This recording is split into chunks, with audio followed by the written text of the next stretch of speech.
Muito boa tarde a todos. Nós vamos dar início à nossa quarta reunião conjunta das comissões de Constituição e Finanças. Nós temos uma pauta única, que é a leitura, discussão e votação do parecer ao projeto de lei 4440. Antes, porém, nós temos ata da terceira reunião para leitura, mas não tem quórum, não é isso?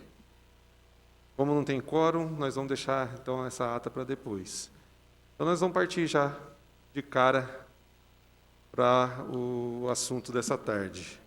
O projeto de lei 4440 estabelece, no âmbito do município de Itajubá, sanções e penalidades administrativas por maus tratos a animais domésticos e dá outras providências. Nós vamos fazer, então, a leitura dos dois pareceres, tanto da Constituição como de Finanças. Estamos aqui representados na Comissão de Constituição, por mim e o vereador Renato. E Comissão de Finanças, por mim e o vereador Marcos Pereira de Paula. Correto? Peço, então, a ajuda da Regiane para a leitura dos pareceres. Comissão de Constituição, Legislação e Redação. Parecer do relator ao substitutivo ao projeto de lei número 4440 de 2020. Relatório. Verso o presente parecer sobre o substitutivo ao projeto de lei número 4440 de 2020, de autoria da excelentíssima senhora vereadora Mônica Cristina Vieira Chaves, que estabelece sanções e penalidades administrativas por maus tratos a animais domésticos no âmbito do município de Itajubá.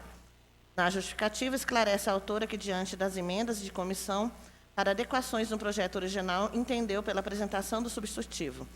Ressalta, dentre outros fundamentos, que deixar um animal sem acesso ao atendimento de suas necessidades como alimentação ou abrigo é um ato de crueldade e que cabe ao poder público, com a participação da sociedade civil, zelar pela prestação dos direitos dos animais, visando o projeto a punir aqueles que praticam maus tratos. Parecer do relator. A competência para abordar o tema está correta, eis que trata de matéria de interesse local e suplementar à legislação federal e estadual. Portanto, de alçada do município, nos modos dispostos do artigo 30, incisos 1 e 2 da Constituição Federal de 1988. Ainda sobre o aspecto material, vale ressaltar que compete aos municípios proteger o meio ambiente e a fauna, na forma do artigo 23, inciso 7 da Carta Magna, que estabelece o rol de competências comuns dos entes federativos. No mesmo sentido, o preceito esculpido no artigo 225 do caput, também da Constituição Federal de 1988, dispõe que todos têm direito ao meio ambiente ecologicamente equilibrado, bem de uso comum do povo e essencial à sadia qualidade de vida, impondo-se ao poder público e à coletividade o dever de defender e preservá-lo para as presentes e futuras gerações. Insta consignar outro sim que a jurisprudência, egresso Tribunal de Justiça de Minas Gerais, ao se tratar da temática direito dos animais, em sede de ação direta de inconstitucionalidade, ADI, tem se orientado no sentido de que os municípios podem legislar sobre meio ambiente concorrentemente com a União e os Estados, podendo tratar de proteção aos animais como cães e gatos. Destacamos ainda que os tribunais superiores firmaram o entendimento no sentido de que o projeto de lei de iniciativa do Legislativo, que concebe obrigação para o particular e pressupõe a fiscalização genérica por parte do Executivo, como é o caso do presente projeto, não ofende o princípio da separação dos poderes, uma vez que o dever de fiscalização é inerente à atividade e o poder de política da administração pública municipal, conforme a decisão proferida pelo Tribunal do Rio Grande do Sul, na ADI, número 700-575-21932, e do Tribunal de Justiça de São Paulo. Assim, vemos que o projeto de lei está correto em sua iniciativa e competência, não invadindo a competência privativa do prefeito municipal. O substitutivo estabelece as sanções e penalidades administrativas por maus tratos contra animais domésticos, entendendo-se como domésticos para fins desta lei, cães, gatos, equinos, conforme parágrafo único do primeiro artigo da proposição. A propositura define como os maus tratos contra animais domésticos de que trata esta lei toda ou qualquer ação ou omissão que atende contra a saúde e necessidades naturais físicas e mentais dos animais, apresentado uma relação nos incisos 1 e 21 do artigo 2º, como, por exemplo, manter o animal em local sem limpeza por mais de 24 horas, agredir ou incomodar o animal psicologicamente, utilizando outro animal a qualquer outro meio, abandonar o animal em vias públicas sem supervisão de um responsável, deixar de oferecer água diariamente e alimento em outras condutas previstas no substitutivo. O projeto enquadra as infrações como os leves, graves e gravíssimas e prevê as penalidades para cada tipo de conduta de maus tratos, bem como as situações agravantes das multas. O artigo 6º prevê que as multas terão valor correspondente a 14 UFIs, unidade fiscal de referência do município de Itajubá, e o máximo 47 UFIs, sendo 14 UFIs aplicáveis nas infrações leves, 24 UFIs para as infrações graves e 47 UFIs para as infrações gravíssimas, cabendo informar que o Decreto Municipal número 7513 de 2019 fixou o valor da unidade fiscal de referência do município de Itajubá, o FII, para o exercício de 2020 em R$ 78,81. O substitutivo define as circunstâncias agravantes da infração administrativa, como, por exemplo, se os maus tratos ocorrem para obter vantagem pecuniária mediante abuso de direito de licença ou permissão ou alvará e outras situações, aumentando o valor da multa em 10%, bem como prever as circunstâncias atenuantes com a diminuição de multa de 30% de seu valor em caso de imediata correção da situação de risco em que o animal doméstico se encontra. Os casos de reincidência são tratados no artigo 10 e a lavratura do auto de infração e o procedimento administrativo são tratados nos artigos 12 e 15 do projeto. Os recursos recebidos das multas decorrentes da lei, caso seja aprovada, serão destinados ao Fundo de Conselho Municipal de Proteção e Defesa dos Animais ou, na falta deste, ao Centro de Controle Zoonoses Municipal.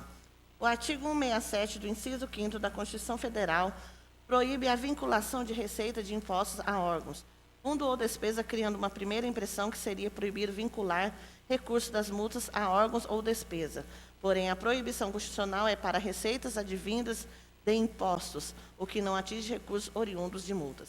Do ponto de vista da doutrina, receita significa a entrada de recursos financeiros oriundos de várias fontes em favor do Estado, como impostos, taxas, contribuições, preços públicos, negócios feitos pelo Estado, como leilões, por exemplo, e outras fontes. A multa é do tipo de receita, mas tem natureza de penalidade, ou seja, não se trata de imposto, como dispõe o artigo 167, inciso 5º da Constituição Federal. A referida norma proíbe a vinculação de receita de impostos, não proibindo a vinculação de todos os tipos de receitas obtida pelo poder público. Um exemplo de que a proibição de vinculação de receita não é absoluta está na vinculação das taxas públicas destinadas ao custeio da prestação de serviços públicos ou pelo exercício do poder de polícia administrativa. Outro exemplo ocorre no artigo 320 do Código de Trânsito Brasileiro, que prevê que os valores arrecadados pelo poder público em decorrência de multas por infrações de trânsito serão aplicados em sinalização, engenharia de tráfego e outras medidas ligadas à educação do trânsito, ficando vinculada à destinação de receita oriunda da multa a determinada despesa. No mesmo sentido, o parágrafo 1 do artigo 320 do CTB determina que parte das receitas oriundas da aplicação de multa será destinada ao Fundo Nacional de Segurança e Educação de Trânsito. Destaca-se que a legislação ambientais também vinculam as receitas decorrentes de multas por infrações ambientais, as ações na área de educação ambiental e a fundos específicos, como se verifica na Lei Federal 9.605, de 98, que dispõe sobre as penalidades penais e administrativas das atividades lesivas ao meio ambiente. Assim, os valores recolhidos com as multas podem ser vinculados a órgãos ou despesas, inexistindo inconstitucionalidade no artigo 16 do projeto de lei. Voto do relator. Diante do exposto, não encontramos nenhum vício de inconstitucionalidade ou de ilegalidade que pudesse macular o substitutivo ao projeto de lei em questão, razões pelas quais opinamos pelo prosseguimento das demais fases do processo legislativo, observada as normas regimentais. Itajubá, 1º de julho de 2020. José Roberto Floriano, relator desta comissão.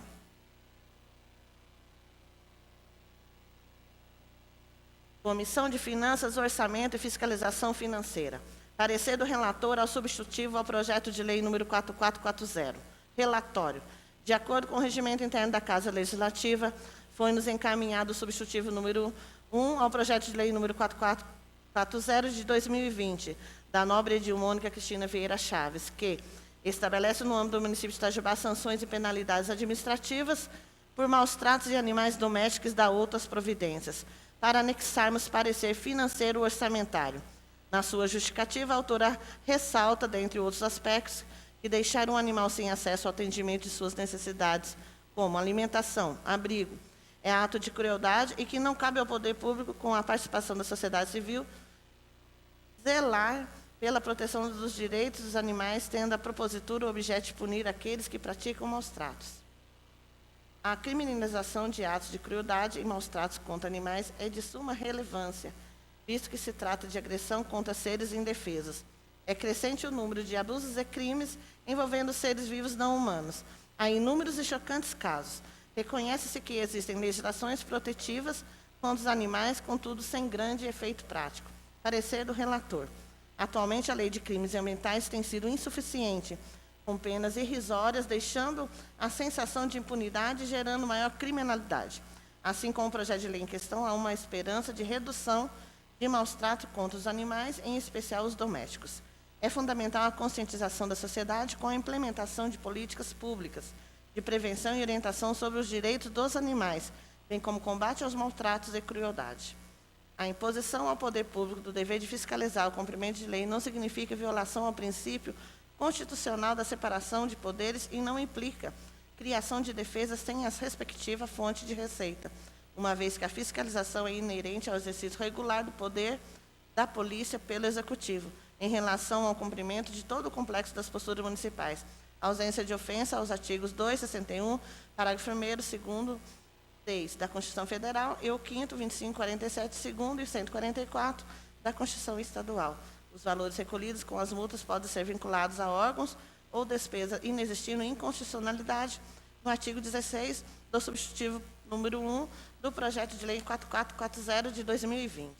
Voto do relator. Tendo em vista o exposto, salvo melhor análise, não encontramos nenhum óbice financeiro, orçamentário, que pudesse macular a propositura em questão, razões pelos quais opinamos pelo prosseguimento das demais fases do processo legislativo, observadas as normas regimentais da Casa. Itajubá, 6 de julho de 2020. Antônio Raimundo Santos, relator da comissão.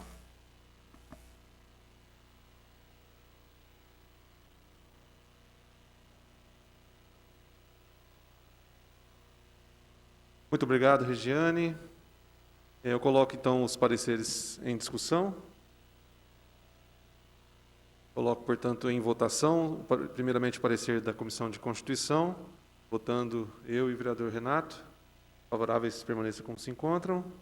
Parecer da Comissão de Constituição aprovado, então, por unanimidade dos presentes. Na sequência, coloco em votação o parecer da Comissão de Finanças, votando eu e o vereador Marcos Pereira de Paula. Favoráveis permaneçam como se encontram. Parecer aprovado, então, por unanimidade dos presentes. Não temos mais nada? Ok. Nós, antes de encerrar, quero saudar os secretários aqui presentes. Daqui a pouco, para quem nos acompanha aí pelas redes sociais, nós, em alguns instantes, vamos estar começando uma outra reunião, recebendo o secretário de Finanças, Juliano Galdino Teixeira, e o secretário de Ciência e Tecnologia, Carlos Conte, para audiência pública de